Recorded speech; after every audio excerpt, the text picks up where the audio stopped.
All right, guys. Let's do another day of discrete mathematics. Why not? Why not? I'm having a hard time identifying how fast to move.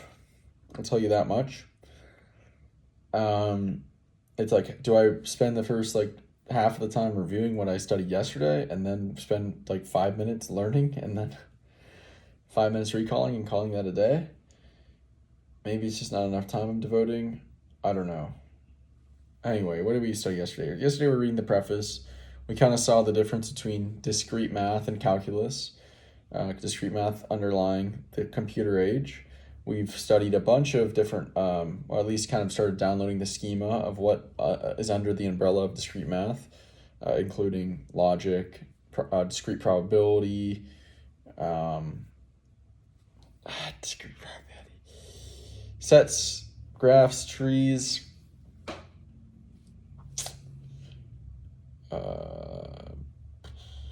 Boolean algebra. All right. Yep. And then we learned about some discrete structures, Boolean algebra, sets, graphs, functions, relations, automata. I don't even know what that is. Automata something, and then automatopoeia, and then something else. Oh, okay.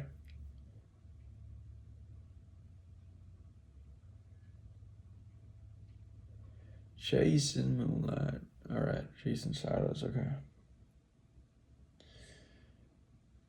Oh man, I'll tell you, it's kind of difficult. It's effortful. That's good. We want it more effortful. Propositional logic is what the first chapter is about. Let's just check out. We studied a little bit about algorithms. We read a little bit about algorithms, their analysis. You need discrete math to analyze algorithms.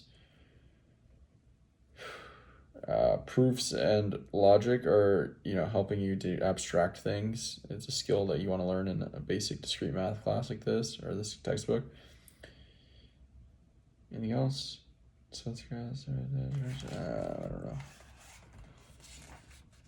Applications and modeling. Okay, finite state automata. I think I got everything else. This phone's gonna die. Okay. Combinatorics is counting. Induction and recursion.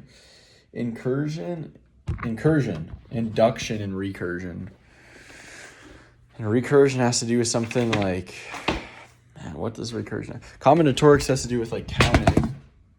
The math of counting and something else. Discrete math is basically studying structures that are finite or infinitely countable. Okay. Math and their applications. So applications used a lot in this book because applying a certain formula or use of a mathematical process to a lot of different diverse things in the real world applications can really solidify and boost learning in math. Okay, every basically applied math uses combinatorics, induction, recursion. They're related, recursive thinking. Recursive thinking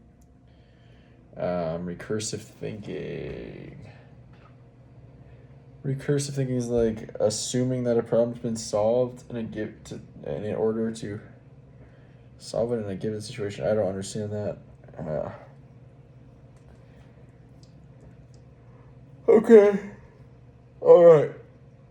We're going to keep moving through this. Features of the second edition. It's about half a page. I'll just read this all right now.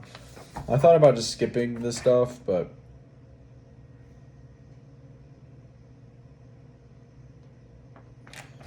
why not? Let's just read it.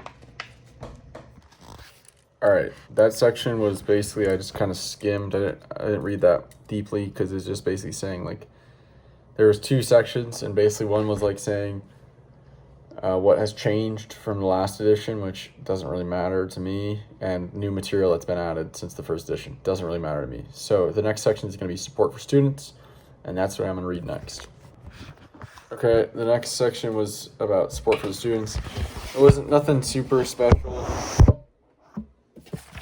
nothing super unique.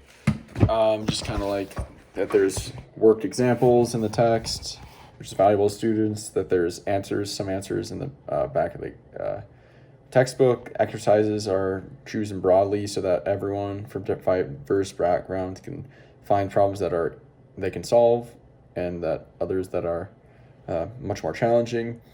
Then you've got, what have you got next?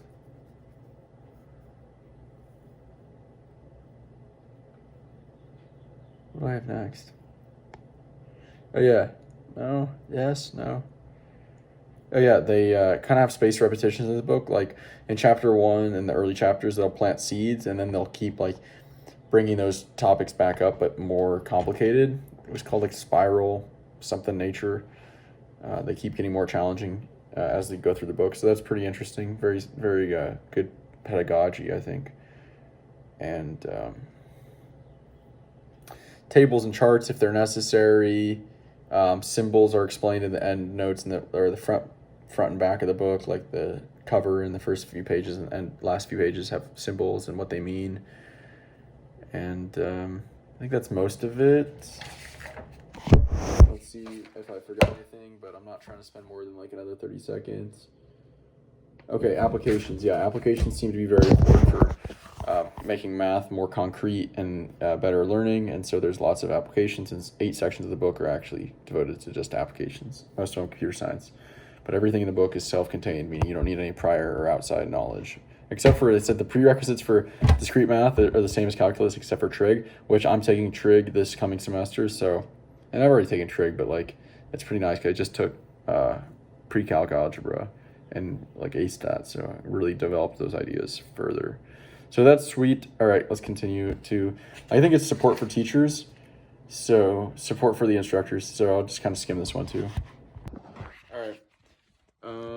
That was quick, nice and easy. There's a lot of diverse exercises.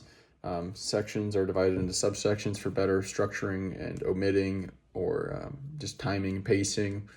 There's a teacher's manual available, and then the proofs. Like proofs will seem easy to the instructors, but many students find the proofs difficult. So there's a lot of instruction on proofs and reading within the book.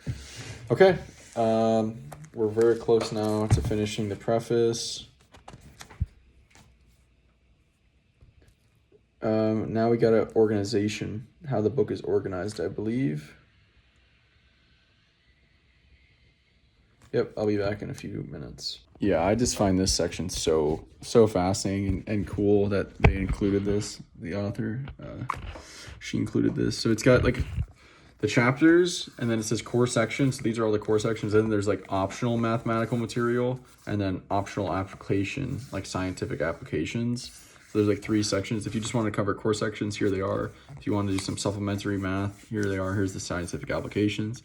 And then they have this tree diagram at the bottom where it's like, here's how they depend on it. So everything up above it is like dependent. So like chapter 2 is dependent on 1, 3 on 2. But then once you branch out, like if you skipped 4, it wouldn't matter for 5 as long as you did 1, 2, 3. Like if you could follow this chain or this tree or this branch, like it's pretty cool like that. I think that's super cool. But all right, now to finish up, I'm just gonna skim acknowledgments. I doubt there's gonna be anything of value really in there for me, but might as well just skim it. And then the next thing is the beginning of chapter 1, the logic of compound statements, propositional logic, and then here's the subsections they were talking about: logical form and logical equivalence, which I have. What is each? That's going to get answered in here. Okay. So this 1.1, logical equivalence, there it is, definition. Okay, De Morgan's law, tautologies, and then yeah, gets into questions. I don't see I only saw 1.1. Yeah. Oh, here's 1.2. Conditional state. Wow. What? Wait, how long is the first chapter then? Oh, I thought the first chapter it's the first section. That's what they meant by subsections. These are the subsections? These are the subsections.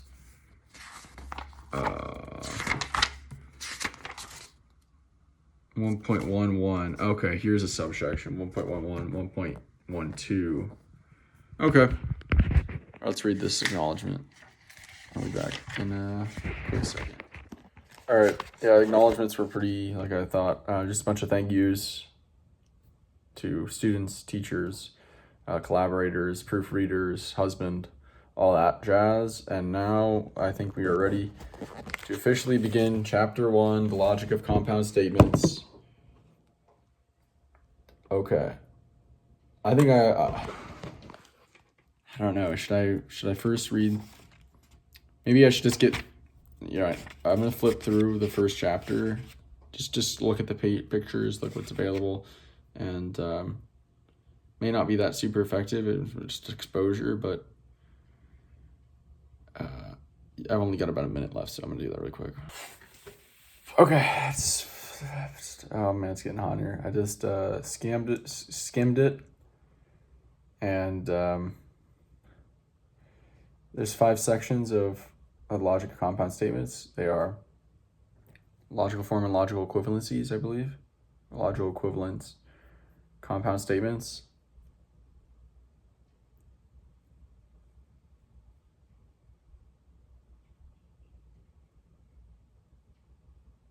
Valid and invalid arguments, digital circuit boards, and number systems and something. Number systems and circuits for addition. Everything else is right? Yep. Okay. So that's where we'll start tomorrow, is finally getting to chapter 1 and checking her out and see what she got. All right. I'll talk to you guys later.